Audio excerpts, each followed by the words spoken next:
go around that way.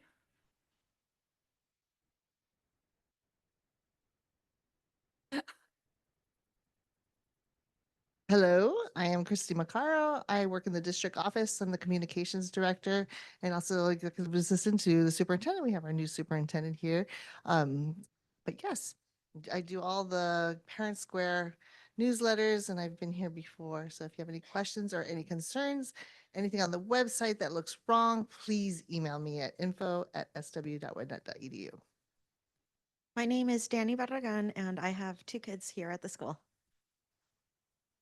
Hi, my name is Cherie, and I have a son in grade 1, and I apologize in advance for my toddler. You guys can keep that one. We're gonna start sharing.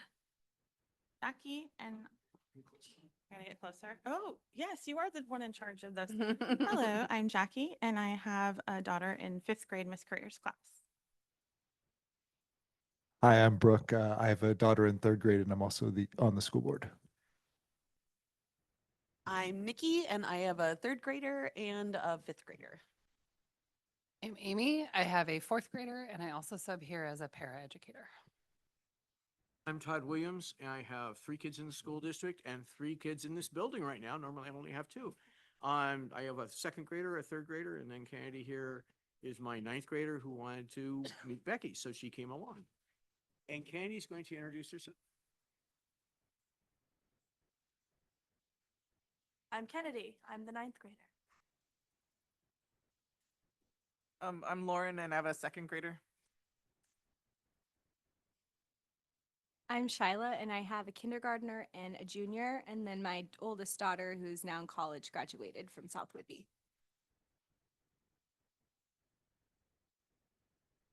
And I'm Becky Clifford, and it's great to meet all of you and spend some time with you this morning. And I'm Susie, the principal. We're going to have some time for questions for Dr. Clifford and just a conversation. I first wanted to briefly go through what's called our school improvement plan. All the administrative teams presented to our school board about 2 weeks ago, and it's a midwinter update of how we're doing in terms of our school goals, and just kind of an update on what's going on at our schools. And so I won't take a lot of time. I know everybody's really anxious to speak with Dr. Clifford, but wanted to give you kind of a snapshot of our school improvement plan. So I'm going to get it going here. And first want to just talk about how important we talk about academics, of course, but we really focus on balance in terms of the social, emotional, and basic needs of our students as well. We know, of course, that students have a hard time learning when those other needs are not being met. So today with schools, we are really, that's a part of our work. And so we'll be talking about some of those needs as well. Couple celebrations we wanted to talk about. Lunchtime clubs, thanks to the work of our volunteer coordinator, Melissa Field, who's funded through the South Whitby Schools Foundation. We have had over 200 students participate so far in our school clubs. We just started clubs 2 years ago, so it's really exciting to see that kind of growth. We're going to have our school musical again this year, which any of you attended last year was just so awesome. 2-night Camp Kirby at 5th grade we did last October, funded through our Outdoor Schools grant through the state of Washington for all 5th and 6th graders. And then we're going to be heading to Camp Casey soon in April for 4th grade. That's a one-night program. Our Reading with Rover program, if you ever come in on a Thursday, we now have 3 dogs all set up in here. Trainers and their dogs go through really extensive training to be able to come and the children sit and read with the dogs or brush them or talk to them. It's a beautiful program. Again, I talked a little bit about our volunteer coordinator, Melissa. We're starting a new marine sciences program with Whidbey Watershed Stewards. We're really excited about that. We always go out to the outdoor classroom at Maxwell Creek. But this spring, we're going to be launching a pilot with 5th grade where students will go down to the Langley Marina, engage in water quality testing, plankton studies, come back up to the community center where the Whidbey Watershed Stewards now has a little marine lab. So we'll be working on microscopes and learning about the impacts of water quality and plankton on our waters. ASB leadership, we just are having a great time. It's that time for our daffodil sale. Each year the ASB does that and they get to choose the nonprofit that they're supporting. They chose to support Habitat for Humanity this year, which I thought was so cool. So you'll be seeing information coming home on that. Our K-3 reading and math intervention teacher, we qualified for some additional support in our K-3 program. Cassie Dilly is running that program for us, working with small groups of K-3 students who need some additional math and reading intervention. Unfortunately, that program does not go up to 4th and 5th, but we're working on creative ideas. Our ITK program, I got the opportunity to spend some time in that classroom the other day, and these 4-year-olds are just amazing. I'm hopeful the state will continue that program, where it's looking good from what I understand right now. Our partnership with Boys and Girls Club, anybody here take advantage of the Boys and Girls Club program after school? Well, we've got a lot of families that do, I'll tell you. It's really been a wonderful partnership. And we're starting a new 5th grade science lab down at the South Campus that we're getting all set up. 5th grade do have science on their SBAC and state testing. And so we realize how important it is that we have some really designated science instruction for our 5th graders. Let's see, just want to talk briefly. You probably know we are named one of the 7 OSPI STEM Lighthouse schools in the state, and that's about our outdoor education work and how we connect that with STEM-based learning, doing a lot of fun work with other school districts, helping kind of share our work with them. So here's, every year the board comes up with goals, district-wide goals, and then each school takes those goals and we bring them down to our level, so they're impacting instruction in the classroom. And one of our goals this year is around social emotional learning, because as I started, that's so important. And so we took some really specific approaches to that SEL goal. We do a SEL survey at the beginning of the year and the end of the year. And at the beginning of the year, one of the things that we found is that the lunchroom and recess are areas of challenge, because of course they're the most unstructured time of the day for students. And so that's what we're really focusing on, around making those happier, healthier, safer environments for our kids. And then being able to identify an adult, that every child makes sure they have at least one adult that they can go to when they need help. So what are we doing around those goals? I'll just briefly run through here. Our teachers had the opportunity to participate, a number of teachers, in what's called Life Space Crisis Intervention, which is quite a title, but it's really around how do we work with kids with big behavioral challenges and needs, and how do we have a consistent, meaningful approach throughout our staff. We're continuing that work. We've had folks from that organization come in and do all staff training, both at our building, district-wide. All these other things are things that we've kind of talked about a little bit. Today is Orca Store. Very exciting. Brooke, are you working the store today? No, not today. Anna's working the store. So the students earn Orca bucks for living by the Orca code, which is on the fridge, being safe, respectful, responsible, and kind. Once a month, we have our Orca store. It's very exciting. Orca Students of the Week, they get to come to my, it's very sweet, because they get called to the principal's office over the intercom. And they come in a little hesitant, and then we have a celebration and they get certificates, and it's really fun. We use school-wide what's called Caring School Communities as our SEL curriculum. If you walk in a classroom here in the mornings, you're going to typically see circles happening, community building circles, and that's really the heart of that curriculum. Continuing on, this is part of our SEL goals. This is Coffee with the Principal, because we know communication with our families is key to the work to have a healthy school community. We now, if you can't be here, it's posted. Thank you, Christy. Every Coffee with the Principal is now on the website, so you can go back and see what's going on. PTA, they just do so much for us. Glow Night, Jogathon. They're helping with our STEAM Night that's coming up on April 17th. Lots of volunteer opportunities. We have our family engagement team who coordinated last night's Reptile Man. So it's a group of teachers who really are focused on building that community family opportunities. And then trying to be as available as possible. If you ever need to talk to me, call me. I mean, that's, to me, it's all about that open communication. We talk about Tier 1, which means everybody in the school. Tier 2 is typically kids who need a little bit more. They need a little more support. That's things like we have some social groups that we do, friendship groups, consistent use of restorative practices. Our school psychologist, Erin, does some lunch bunch groups. We have a student support team. We meet every 2 weeks and we look at all the children who we use our Swiss data through our blue discipline forms. And we know exactly where kiddos are struggling and looking at how we can support them. Lots of things. I don't need to go through all of it, but you can see we have a lot of tier 2 supports. That's about 15% of our population of students typically that need those tier 2 supports. And then tier 3, even more targeted, even more individualized support for those students. We have 2 full-time behavior technicians that joined our team this year. They're overseen by, excuse me, overseen by Manya, who is and I'm blanking on her title right now. Can you help me? BCBA. Thank you, Todd. I don't know where that went in my brain, but it happens. Yeah, exactly. Exactly. With that tier 3, about 7% of our students receive mental health support. We have 3 part-time mental health therapists in our school. One is funded through ESD 189 in the school district partnership. She's here 2.5 days a week. We wrote a grant to the Whidbey Community Foundation. Kathy Hine is another local mental health therapist who's here 2 days a week. And then Amber Nichols is Island County, and she's here 1 day a week. So we're really, really grateful. That's one-on-one dedicated support.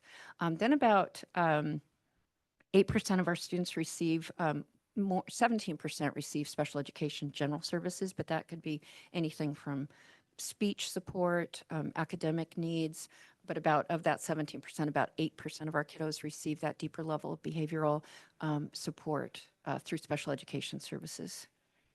About 15% of our kiddos. Go ahead, Todd. Yeah. Oh, Christina shamed me into actually doing a better job at reading the Navigator, and there was a note in this Navigator about a $10,000 grant. That sounded like the same amount as you announced a few weeks ago, maybe a couple months ago.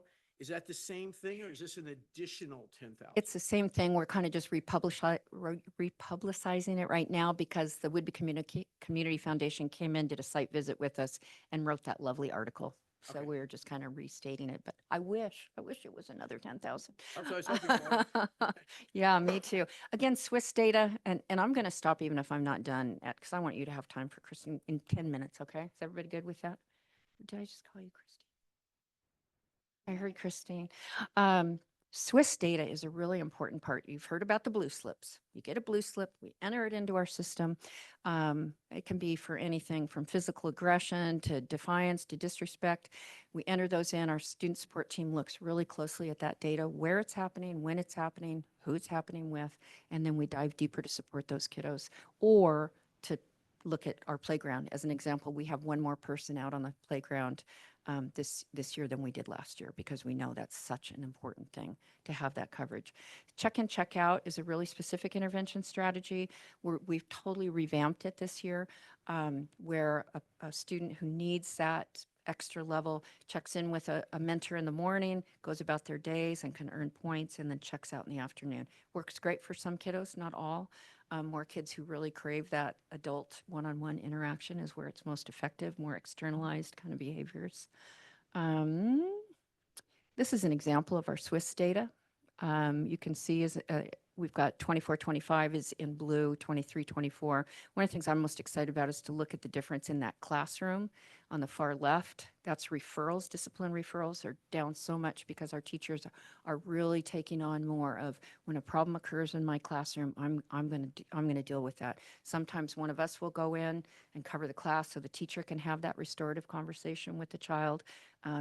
In the past, kind of the strategies where, you send that child out of the classroom and somebody else handles it. And we really have realized that it's important that that teacher and the student. So that to me is super great news.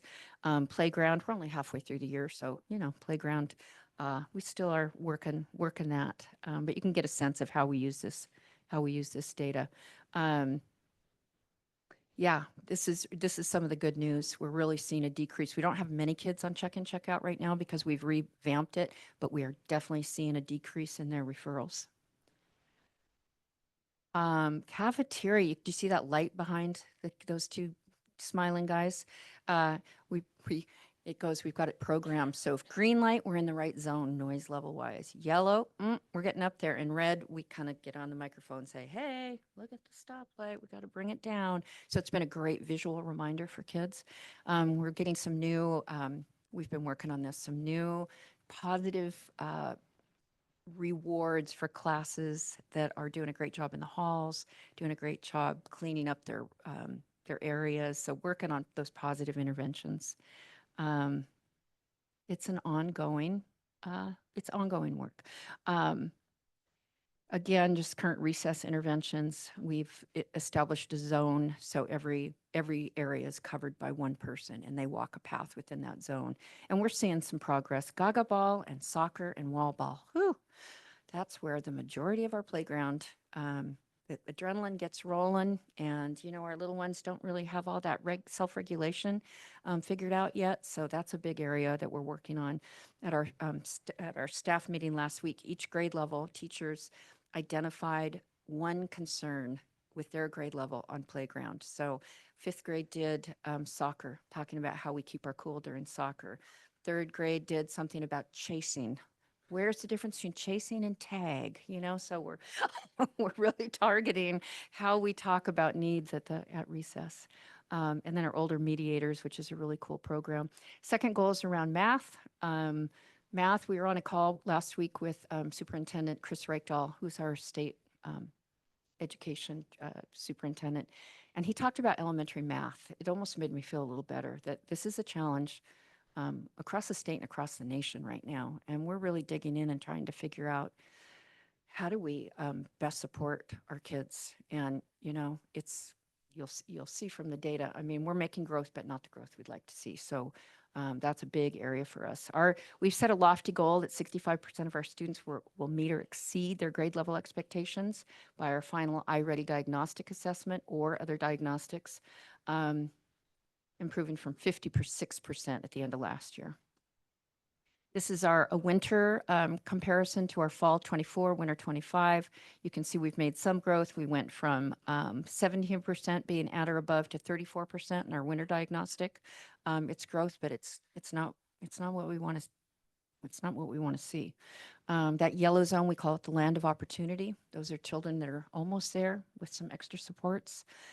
So we're really targeting some additional interventions in that yellow zone. Again, about 50% of our kids in that winter diagnostic have made that towards the growth goal that we're looking for. These are strategies that we're using. You can see that land of opportunity, just lots of formative assessments, lots of team meeting time, really keeping the data at the forefront of knowing really specifically where the gaps are. Family engagement, we know that's critical. Lots of our grade levels and all of them, I should say at this point, are engaging in some kind of family math outreach. If you're not getting that, please let me know, because we want to make sure everybody, all families are hearing about ways they can support math learning at home. Yes. About this right here. Anything in there that you're talking about, is there anything included that is a support for parents to help teach this new style of math? That's such a great question. And if it's not in there, that would be my request. Because the school is so much more familiar with your curriculum and like the actual things that are going on in it. And, when I'm in tears with my 4th grader doing math, that's not okay. No. And so any support on how this newer style of math is being taught would be very. That's a really, and we've talked about that, because I know when I go into classrooms, I was in a 5th grade classroom last week and watching how or maybe it was 4th grade, how they solve for double-digit multiplication. It was like, it's so different how we learned. So thank you. Yeah. So actually, one of the things where I go straight to the teacher and say, how are we supposed to be teaching this? I'll see the kids working something. I mean, I can have a Bachelor of Science in math if I want to, because I've got all the credits, but that doesn't help teach a 2nd grader or a 3rd grader. And I found that the teachers are very, very good at coming back and saying, this is the That's great advice. That's great advice. Thank you, Todd. More strategies. We're really trying to make that real world connection, right? Because for some kids, looking at math problems on a page isn't the same as like our second grade's going to be building bird houses as part of both their math and their outdoor learning program. So trying to find more opportunities for real world connection and application. Using our technologies that are available. We're piloting in special education the Edmentum program to see if we get some better results with that. Prodigy, you've probably heard of. That's kind of a fun one that kids really enjoy. Remember that we have subscriptions that families can access. And so if you have questions on that, be sure and talk to your teacher of things that you can do at home with some of our technologies as well. There's more. I'm not going to go through them all because I want time for, but you can see we're working on it. We're working and we'll continue to engage in that. This is our reading. You know, we implemented our new curriculum last year, CKLA Amplify. We're seeing really good results.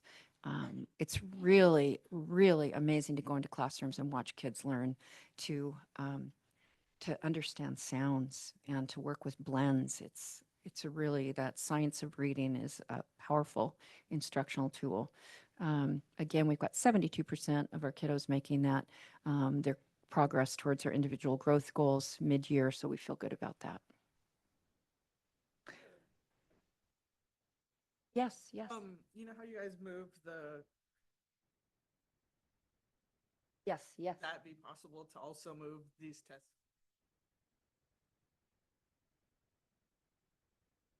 You know, It's like the diagnostic, you mean? Yeah, like- Yeah.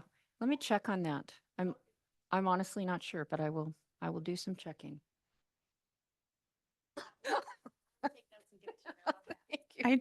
I do have a question. Yes, please. The microphones. 2 questions. May I take a picture of the two of you because it's a really nice angle with the flags behind you, and people are going to start taking pictures and posting them on the website, and I will pass it off to your webmaster down here. Is that okay? It's a lovely angle. Your things are out. Absolutely. Okay, perfect. I didn't want to start doing it and have you guys go, what is she doing? Second to that, my readers who, when I say my, how cute is that? I'm here during every lunch hour. One Aw. of us is Aw. somebody from our family is here every lunch hour. You guys are doing a really great job in lunchroom. Great job in lunchroom. The activity level is becoming, you know, they're getting the habit of getting back into a little bit of a lower activity level from coming outside to in.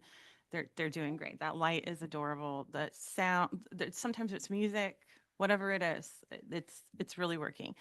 My readers that like to be reading outside after they do a little physical activity, they're all sitting on their ground. Is the future playground have like kind of an area for the kids who take books outside and chill? Yes, in fact, I'm going to run down in a little bit and we've got a architectural rendering of the playground. So I'll run grab it. I was going to bring it down. I'm so excited. Groundbreaking. Well, a ceremonial groundbreaking on April 17th, but you'll get to talk to the architects and everything. So yes, and you know, we have more picnic tables that are off in the K1 garden. They're not really picnic tables, but sort of outdoor tables that are off in the K1 garden. And I'll talk to the K1 team and see if they're being used because I would like to see more, especially as spring's coming, more opportunities for kiddos who want to sit and read or play a game or chit chat. Yeah. Yeah, no, that's great. Thank you. I agree. I was that kid. I wanted to sit and talk to my friends, you know? Awesome. Thank you. Thank you. Thank you. Okay. Thank you. Our right angle, all right. We're just really excited about our attendance. This is such an important part and with the illness that's been going around this year, of course, you know. But Jenny, you know, Jenny, our wonderful Jenny Franks left for, you may see her on the ferries. She's working towards getting her captain's license on the ferries. Teresa, yeah, it's exciting. Teresa Ogden, who served part-time last year, is moving back into that role. So that will start on Monday. You'll see a new face with our attendance folks. And that's it. So thank you. Thank you for letting me go through that. We're on the path. Continual improvement is the goal to support our kids. So with that, I'd love to just open it up for questions and especially for Dr. Clifford. Please remember that She has not started this job yet. She is still the assistant superintendent in Anacortes. So deep details are probably not going to be ready, but I know you're looking forward to getting to know her. Can just interrupt 1 second. I just want to remind everyone that for all of the schools, the these SIPs, the school improvement plans, are on board docs as well as the video. So you can actually watch the presentations that were done at the February 26th board meeting. So if you wanted to find out about what's happening at the high school, middle school, it's all there. Board docs. So when you go to the district website and you go to the district, you'll go to the board and you'll see meetings and policies, and you go there and you go to February 26th and the videos there and the attachments.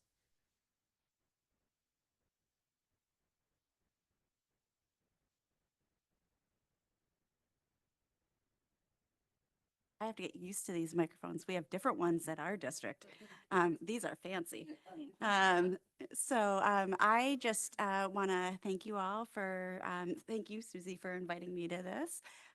Like Susie said, I'm so grateful to the board and to Dr. Moshe for having me have a transition. And actually, we were at a conference 2 weeks ago for the National Conference for Superintendents, and people were talking about how this is a model. So I'm getting 20 days to overlap and to learn about things that are in place and things that are happening, meet with individual staff members we'll meet with individual board members, and then eventually meet with community members, and just start to really get to know the community. And it's a pre-transition. It's a transition, but I'm calling it pre-transition. I don't officially start until July 1st, so I am not a decision maker. And I'm really here to listen and learn, and really get to know the community. It's gonna, as much as I've done my research, you don't know until you're actually in it. And I understand that I'm an outsider, so it's my job to really become intimately involved and connected with the community and get to know all of you and get to know our staff and our students and your babies. So I'm really fortunate to be able to be here today. This is my official second day, and then yesterday I was able to go to Snow Isle Tech Center. They are doing incredible things. So when we talk about CTE, we have a strong CTE program. And because we're a small district, it's really hard to have everything. It's really hard to really do everything really well and have everything. But we have this beautiful gem through Snow Isle to really deepen and have this really expanded CTE component to our programming. So I'm not here to talk about CTE, but I just want to put that plug in because it's fresh off my mind. And we were able to talk to some of the students. The culinary students actually made us food. So it was delicious. And I just would love to hear from you all. I would love to know what is working. What are you super excited about for your students? What are your students most happy about, and what do they love? And then I'm happy to answer any questions that I have about myself. If you want to know a little bit about me, there might be some things that I'm like, we need to get to know each other a little bit more. But I'm pretty much an open book. So I'm here, and I would love to engage in a conversation today. Thank you. Yeah. I'm a little curious, just like what attracted you to South Whitby in the first place? Obviously a job posting and a job opportunity, but like, what are you enjoying about this area? What are you learning about this area? Just what excites you about South Whitby, I guess is the question. That's a great question. So I want you to know that I wasn't actively looking. It's actually going to be bittersweet to leave. I'm super excited to be here. Don't get me wrong. But I was very happy in the work that I was doing in the community that I was in. But I spent a lot of time here in South Whitby over the years. When I lived in Seattle and worked in Everett, I would come over to the ferry. I've been to some of your wineries. I've been to some of your wonderful food establishments. And I have some former colleagues that live here. One of my mentors from my last school district lives here, and her husband. So I have visited them a number of times. So I've just kind of always kind of visited South Whigby because I've had some individual connections. And then I have been on the board for CADA. And I do want to know that, I want you to know that my last board meeting was on Monday because I'm letting go of all of the extra things so I can be 100% dedicated to this position as I get up and running and getting to know our community. So I'm 100% focused on this. But for the last year, maybe year and a half, I was a part of that, and I spent a lot of time on South Whigby, and I just, when I saw that this position was open, I started reading about it, and then I started reading about your strengths as a district and the next work to come. And I was like, wow, this really resonates with my background, my skill set. So just from the things that are going really well, felt like it was a good match, and things that are next work to come, I felt like I had some experience that would be a good match. And then I am just, when I used to come over, I would do horseback riding, and there's some things that I want to get back into that is just part of and unique to this community. So I lived in Seattle for quite a bit, and when I got my job in Anacortes, I was actually looking at moving. I'm still working in Everett, but moving north because I was ready to get out of the city, and I have been really, really enjoying a smaller knit community. I'm from a smaller community in New York, not this small, and it's kind of, this feels like getting back to my roots. Yep. And I didn't mention anything about the students, but the things that your students are doing great work. That's opportunities here are really unique and different. The farm, your band program, your like just all of the things that are really, I was just saying this to somebody, and now I'm not being as eloquent as I was just yesterday, but I was just naming all of the things that are so special and unique to South Whigby that I'm just really excited to be connected to and be a part of for our students.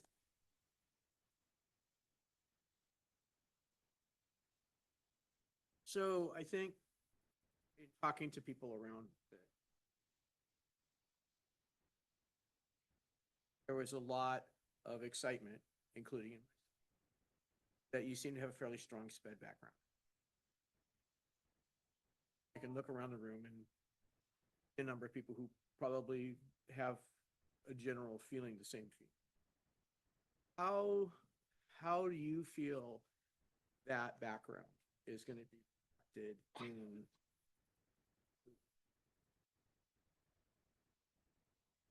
not change how from what you've seen so far in this entire day of getting your feet soaking wet? Okay. Yeah. I mean, it's a big question, right? And so I know it's almost an unfair. Where do you see those? Well, I can share with you that when even when I was in the role of special ed, I always saw myself as not special ed, but as a part of the system, because special ed students with IEPs or special ed services are gen ed students first. And so whenever I was a part of it, and the different components, and I'm talking about, I worked in Seattle, so really large districts, but also really small districts like Anacortes, and so similar to South Whigby. And it's really, it's us, all of the elements that are a part of the larger district organization are also part of the special ed programming, right, and special ed service delivery. So it's just the two really need to be connected. And so whatever the larger systems are that are happening on a larger scale, when I was in Everett, I was able to increase our graduation rate for students with disabilities. I didn't do that in isolation. That was part of the larger district goal, and there were systems on a larger district level that had high graduation rates for everyone.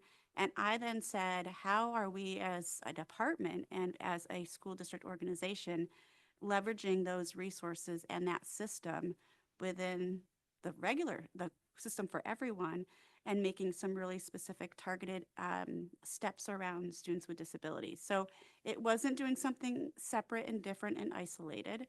but it was looking at what are the systems that are in place that are working for most or all of our students.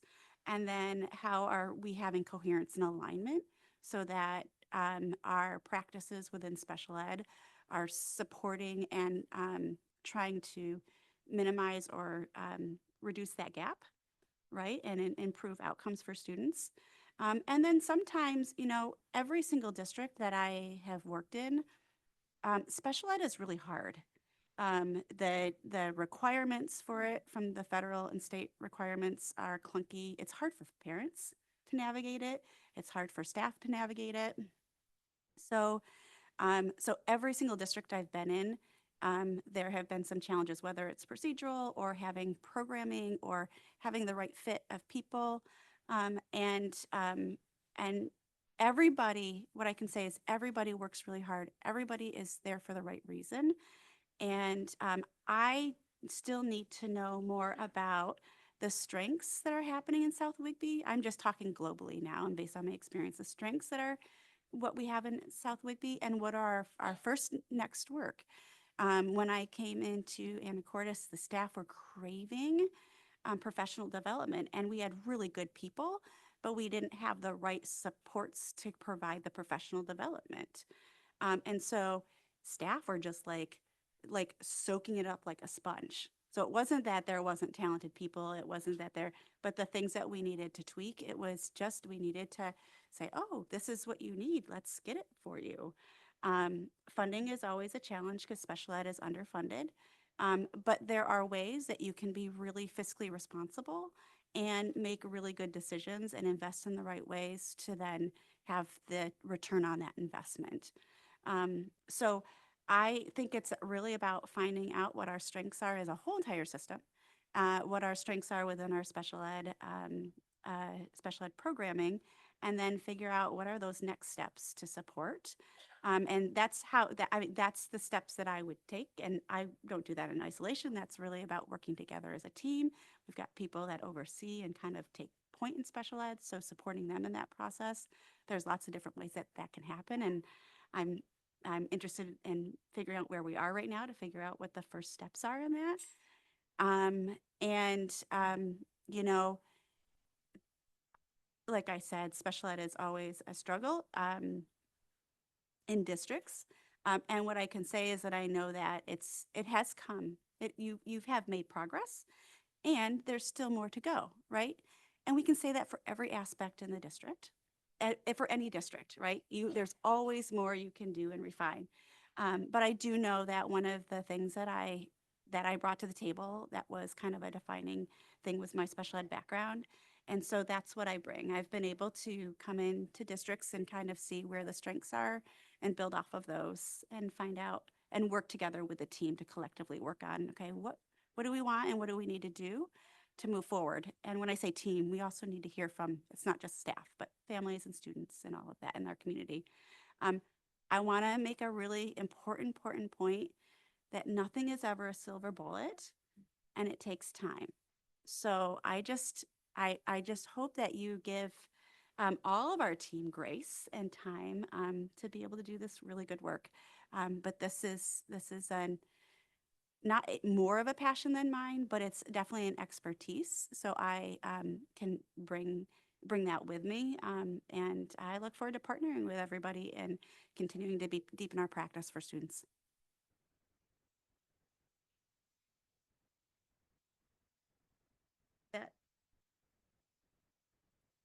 That enough? Okay.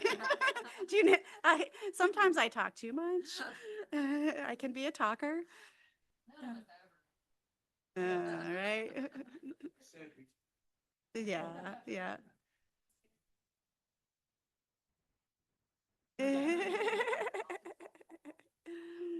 Haven't talked to all of them.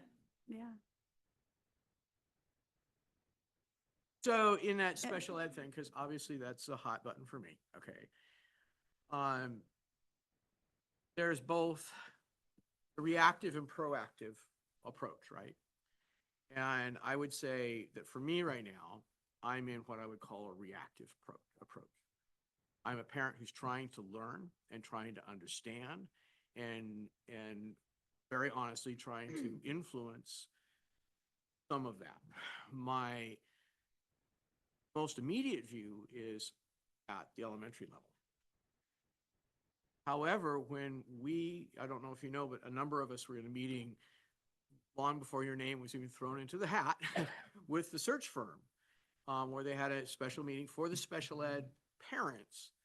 And my shock in that meeting was that that was 90% maybe parents who had kids who had special ed needs at the elementary school level. My knowledge, please correct me, people, if I'm wrong, there was only one person in that meeting had a child with special ed need at the high school level or middle school. I don't remember if it's high school, but upper levels outside of the elementary school. And so when we talk about getting special ed kids at that level ready for society and graduating, you touched on that very briefly, and that's something that is not necessarily forefront of my mind and maybe other people's mind as we're sitting here looking at our second and third and whatever graders.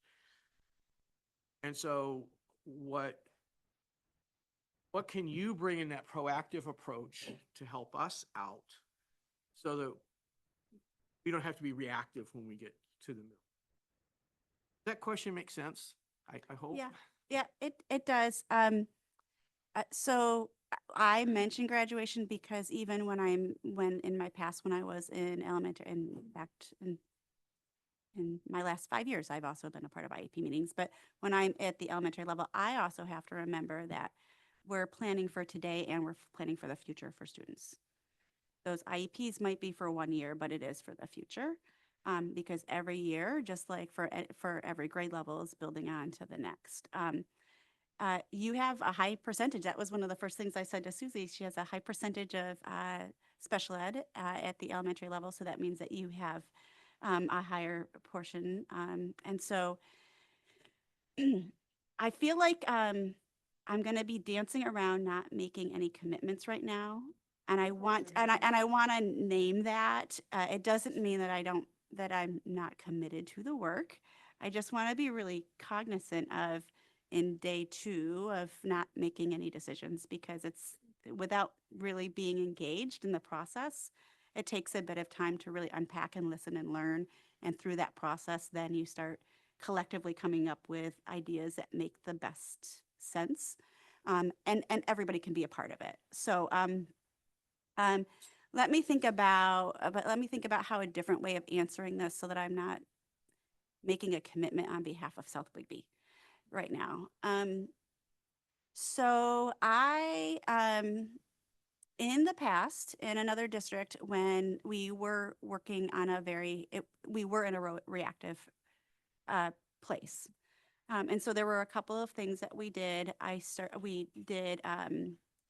that point in time, I brought in and did an inventory, not an audit, but kind of an audit of kind of what are our IEPs looking like, what are our evaluations looking like, and helping to engage in the process of that to learn what our strengths were and what were some next work, and that helped to define some of our professional development. I was able to visit each of the programs, classes. So we've got our school here, so I would visit and spend some time in the classes, or I know that we have a special ed kind of liaison or point person at the elementary level, so I would work with that person and Susie. So this is a team approach, and we could see do kind of a environmental scan. And I've done those in the past of to kind of see what's kind of connected from what's happening on the plan to what's happening in the classrooms. And then from there, also engaging with families. So I've created special ed advisory groups in all 3 of the districts that I've been in. And so from those 3 different things of hearing from the staff, hearing from the families, community, we come up collectively with a plan of what are our first steps and first work. And when you're in a reactive mode, it takes a little bit of time to get in a proactive mode. But once you identify what are the first things we can do to start being proactive. And then the more we get to be more proactive, it starts shifting to less reactive to more proactive. And so I'm just, let me see here. I have not done my audit, not audit, but I have not done my environmental scan. Let's call it that.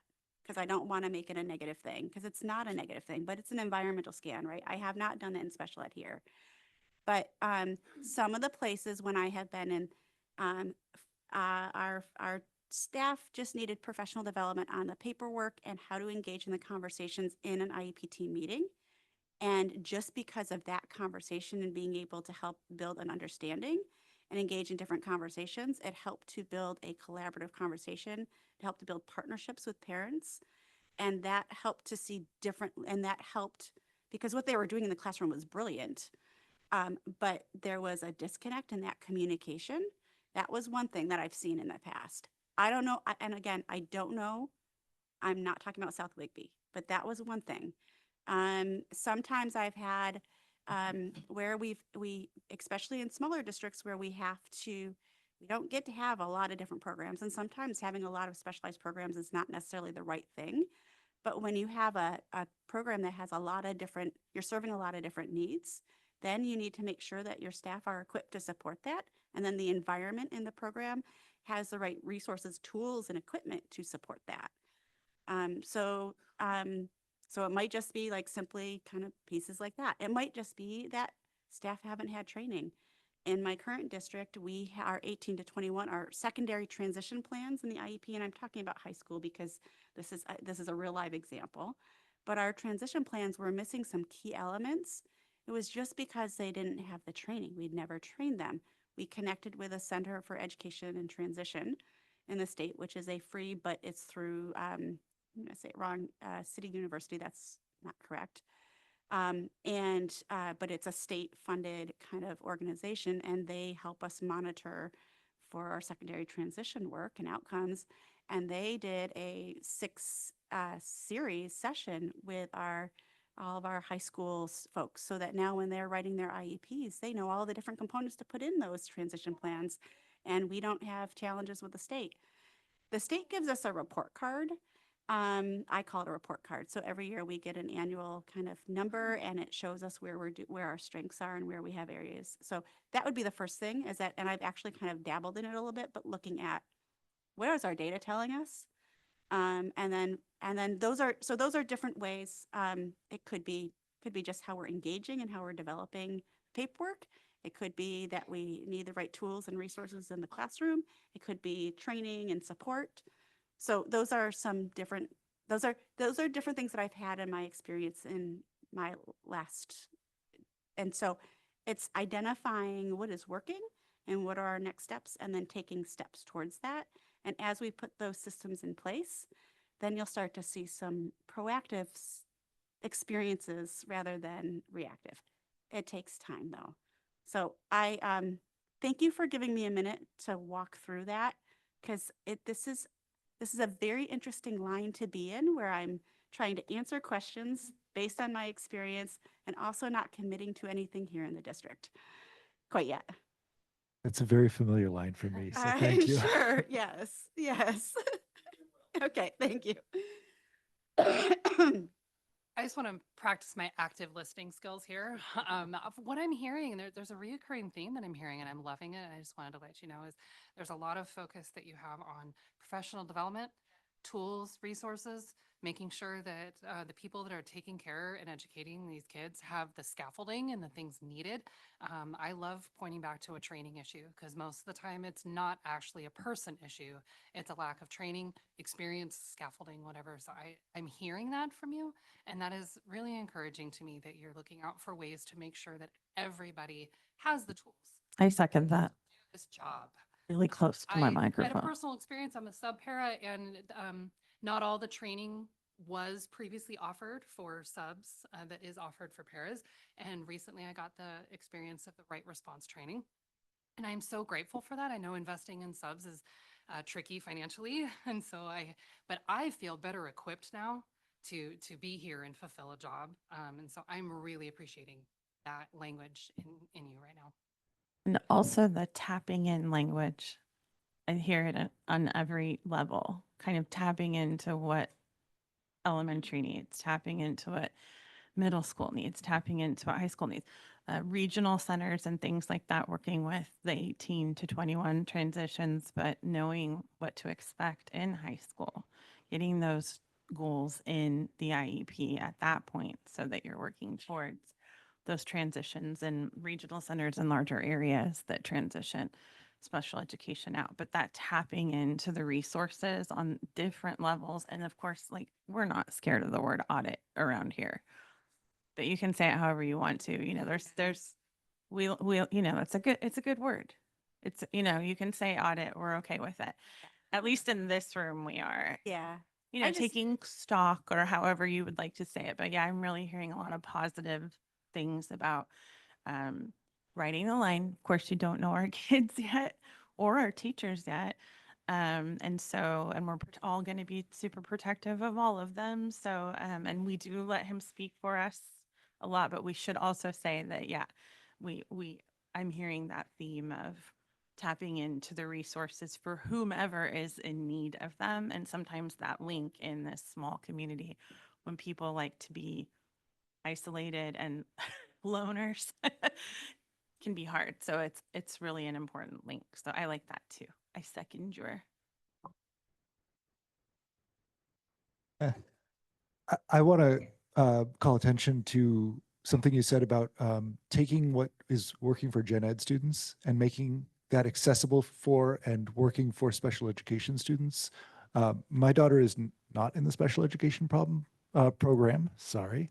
But I know that seeing students who think differently than her work through problems in her classroom is helpful for her learning. And so finding ways to make this similar approaches work for different student populations, I think is very valuable. So thank you for emphasizing that.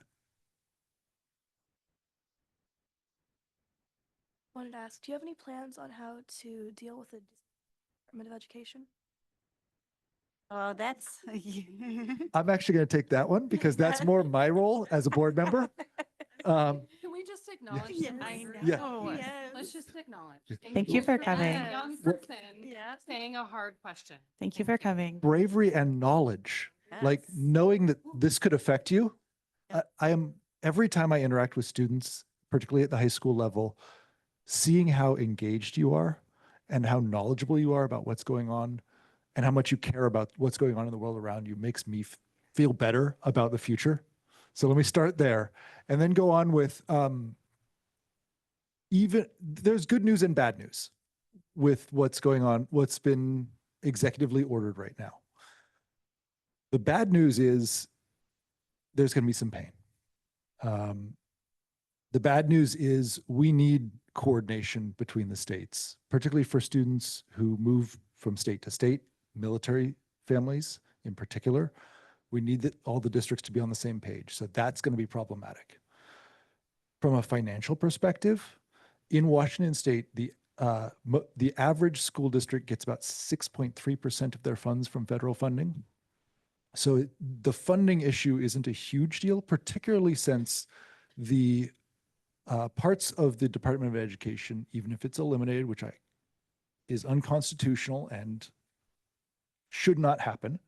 I'm going to start there and then go on to the parts that are being discussed as being shifted off to other departments are the parts that handle the majority of that funding. Title programs, IDEA, all of those things are being talked about being moved to other departments so that 6.3% funding, it's a little higher in this district, but on average in the state of Washington, it's about 6.3%. So that should continue. And we're in a state that relatively well funds education.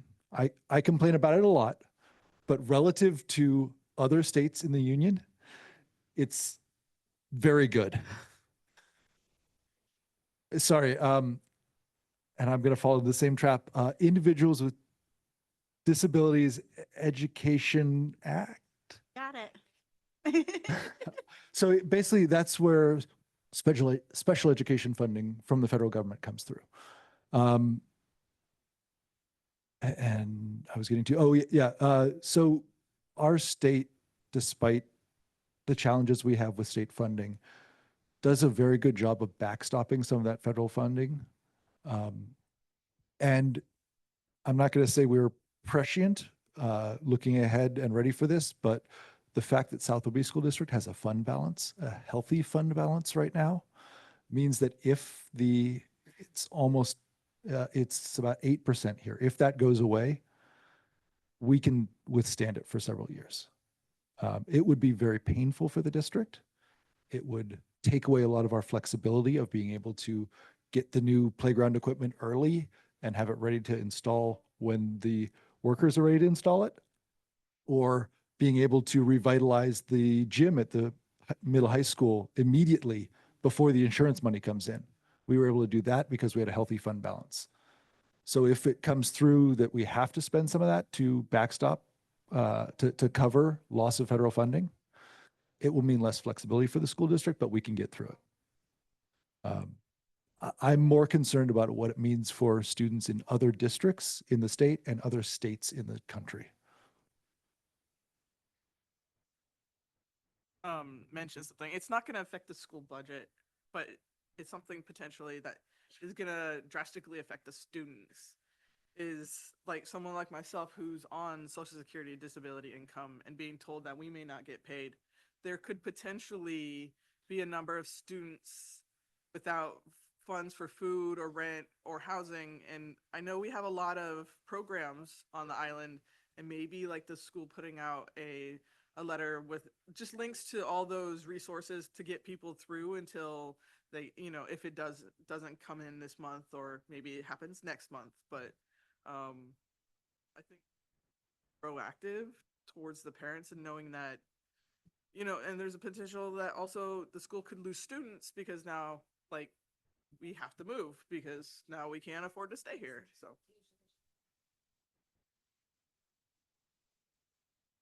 Comment that South Whidbey can weather the storm better is very valid and also very comforting. But I think that the board and the superintendent are going to have a couple of sleepless nights in this whole process. Not going to have already. More sleepless nights, I guess. I mean, this is. Yeah, no, I this understand When you're hearing that from a student. the need to communicate to that the children are seeing proactiveness. She's sitting right here. So what a great idea that she would be able to see a notice sent out by the school saying, if your family, if you're experienced, and it doesn't have to be, high school level can have one type of link, middle school to the parent, but as age appropriate. That's what I'm trying to say. A little early, sorry. But I agree. I think it would be a comforting thing to help with children, especially at this age, who have these questions and want to know, if their parents are at home discussing this, how are they going to get through it now that they can come and ask adults in about school?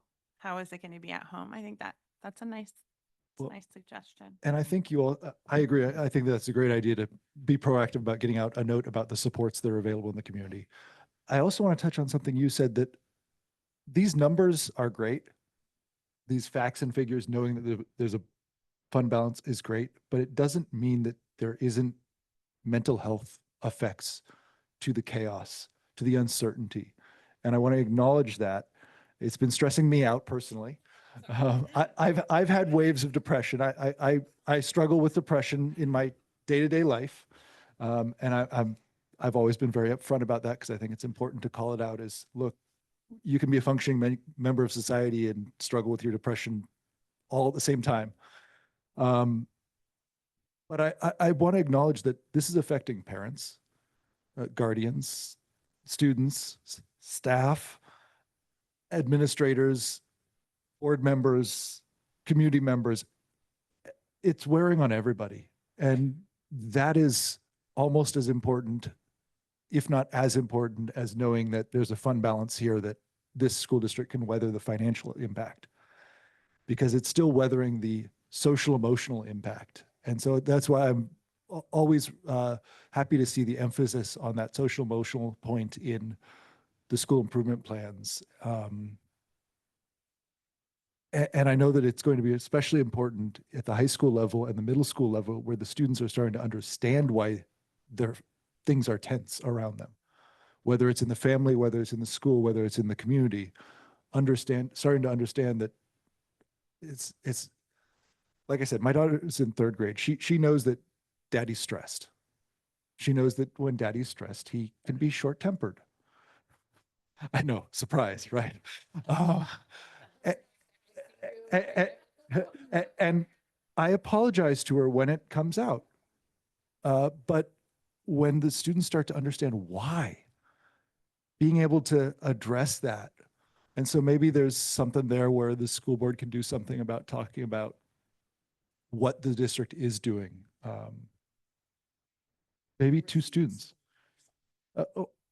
Whether it's just like, look, we've seen this. We've seen that this is coming.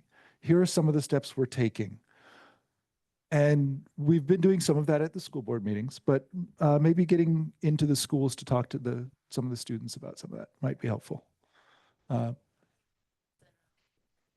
think like it's nice for all of us to hear like we're aware and planning and not on the back foot. And I think that's kind of their parents is like, are they like, what's our plan? And so just communicating that of like, we see it, we're planning, like we are on it, like let us know, just that there are things happening, I think would be a great comfort.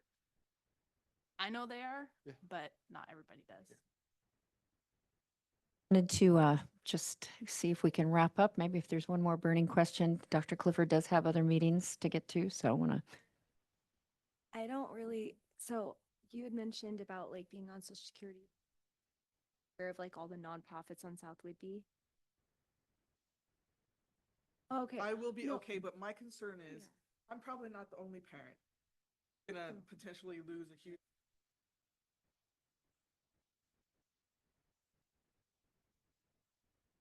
With that. So what I was going to ask is, do we have like a list? I know there's a Good Cheer has been working with local organizations, and that's something that we can definitely do. We have those on the website, Christy? Okay. I've also sent an email out to Gail Lavasser and Kaylin Murray over at Readiness to Learn and Family Resources, as well as Jenny Holbrook, because they provide instability support to our students directly. But on the website, this is where it's at. We have community partners on here already. There's also in the resources, if there's the section here for instability in housing, but also for there's this family support. So I'll update this with the any new information that they provide me. But if there's any immigration support needed, we've got all of these links here that you can share.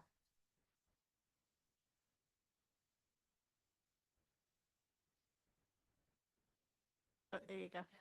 Helping Hands is a really good one. Friends of Friends is a good one that helps pay for medical bills. And there's just so many resources on South Whidbey. And I was just wondering if the school had it up, or even if we had it like posted on the door so people can just walk up and see like a list and like some really important lists of nonprofits, and they may not be aware that it's on our website.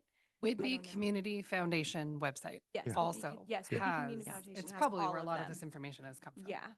And we've had this discussion in previous ones of these meetings where we had community partners coming in and we're talking about a clearinghouse, basically, whether it's at the county or the school district or the community center, some central place for people to go to see volunteer opportunities and opportunities to get help. All right. I think we do a lot. There was also, we had a meeting, I had been spreading the word about the farm life on that meeting, but we did discuss a little bit about those things with Right. Jenny and Readiness to Learn, food help and all those things. Honestly, when I came to the meeting about using the search bar, boy, did my life open up. I just went home and went, every question you have, Jackie, just type it in the search bar, and you were not lying. Like Yeah, it's there's, there. There's so much. There is So it's much. packed. Thank you, She's got Christy. so much for- yeah. information in there. But I do see how maybe even just a little, hey, high schoolers or hey, middle schoolers, if you have questions, what, you know, that kind of thing. But it was very, like you're saying, comforting to hear that information as an adult. I'm sure as a child, it would be as well. Yeah, I'll make sure it's Oh, on the that's next navigator. Yeah, right there with that resource directory. All right, everybody, thank you so much for being here. I put the playground and some of the upgrades over there. If you want to take a pre-peek at that, thank you for being here. Really, and thank you, Dr. Clifford. Really appreciate you Yeah, so much. thank you, everybody. Look forward to continuing the conversation.